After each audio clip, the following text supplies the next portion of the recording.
संतोष देशमुखांची हत्या करणाऱ्याला फाशी द्या, राष्ट्रवादीच्या अधिवेशनामध्ये धनंजय मुंडे यांनी ही मागणी केली आहे। काही लोकांकडून मला लक्ष्य केलं जात आहे असंही मुंडेंनी म्हटलेलं आहे। बीडच नव्हे तर मराठवाड्याचा सामाजिक सलोखा बिघडलेला आहे असंही मुंडेंनी म्हटले। बीडचा बिहार कुणी केला असा सवालही धनंजय मुंडेंनी उपस्थित केलाय। आताची महत्त्वाची बातमी आपण पाहतोय। धनंजय मुंडे यांनी मागणी केलेली आहे, राष्ट्रवादीच्या अधिवेशनामध्ये संतोष देशमुख यांची हत्या करणाऱ्याला फाशी द्या अशी मागणी त्यांनी केली आहे। काही लोकांकडून मला लक्ष्य केलं जात आहे असंही ते म्हणाले। तसंच बीडच नव्हे तर मराठवाड्याचा सामाजिक सलोखा बिघडलेला आहे, बीडचा बिहार कुणी गेला असा सवालही त्यांनी उपस्थित केलाय। या संदर्भात अधिक माहिती घेणार आहोत आमचे प्रतिनिधी कुणाल जमदाडे यांच्याकडून।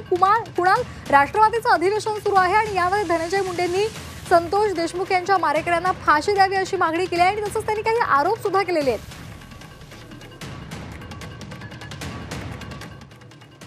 मध्ये आणि प्रफुल्ल पटेलांच्या उपस्थितीमध्ये शिर्डी येथे अधिवेशन पार पडत आहे आणि काल अधिवेशनाला जे धनंजय मुंडे आहे ते गैरहजर होते। त्यांची तब्येत बरी नसल्याचं त्यांनी कारण दिलं होतं। आज धनंजय मुंडे अधिवेशनाला हजर झाले आणि त्यांनी त्या अधिवेशनाच्या माध्यमातून आपल्या भावना देखील व्यक्त केल्या आहेत। मला टार्गेट करण्यासाठी काही लोक हा प्रकार करत आहे।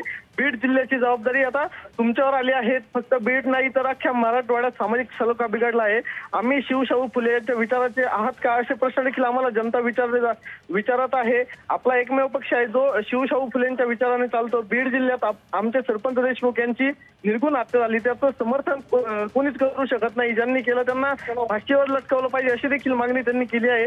त्या 5 ते 8 गुन्हेगारांमुळे मीडिया ट्रायल देखील होते। बीडचा बिहार झाला का, कोणी केला असं देखील त्यांनी बोलताना म्हणाले। आणि 12 ज्योतिर्लिंगापैकी परळी एक आहे, पण एका गावाला आणि एका जिल्ह्याला बदनाम केलं जात आहे।